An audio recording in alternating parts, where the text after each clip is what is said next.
नमस्कार दोस्तों, आज हम आपको एक ऐसे बालक की कहानी सुनाएंगे जिसके जन्म में त्याग था, जीवन में संघर्ष था और जिसके एक वरदान ने शनिदेव के प्रकोप को सीमित कर दिया।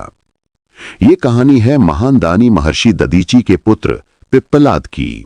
बहुत समय पहले जब महर्षि दधीची ने देवताओं के लिए अपनी अस्थियां दान कर दीं, तब उनका शरीर शमशान में जलाया जा रहा था।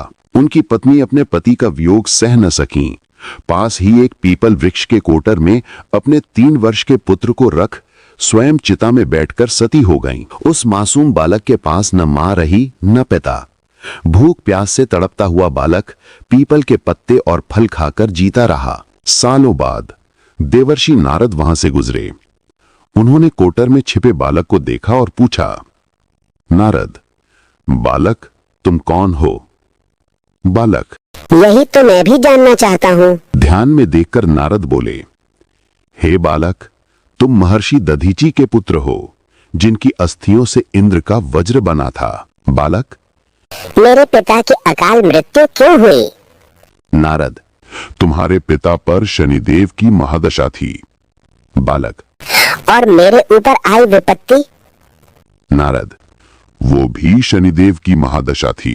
नारद ने उसका नाम रखा पिप्पलाद। फिर वे चले गए। पिप्पलाद ने ब्रह्मा जी की घोर तपस्या की। जब ब्रह्मा जी प्रकट हुए तो बालक ने वर मांगा, मुझे ऐसी दृष्टि दो जिससे मैं किसी को भी भस्म कर सकूं। ब्रह्मा ने वर दिया।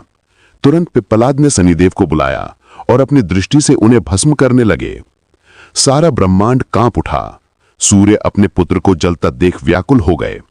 तब स्वयं ब्रह्मा जी आए और बोले, पिप्पलाद, शनिदेव को छोड़ दो और 2 वर मांग लो। बालक ने कहा, पहला, जन्म से 5 वर्ष तक किसी भी बालक की कुंडली में शनि नहीं रहेगा। दूसरा, और जो सूर्योदय से पहले पीपल वृक्ष पर जल चढ़ाएगा उस पर शनि की महादशा का असर नहीं होगा। ब्रह्मा ने कहा, तथास्तु। पिप्पलाद ने जलते हुए शनिदेव को मुक्त किया, लेकिन उनके पैर जल गए। वे धीरे चलने लगे, इसलिए वे कहलाए शनैश्चर, यानी जो धीरे चलता है, और आग में जलने से उनका रंग काला हो गया। इसी कारण आज भी पीपल वृक्ष और शनिदेव की पूजा की जाती है।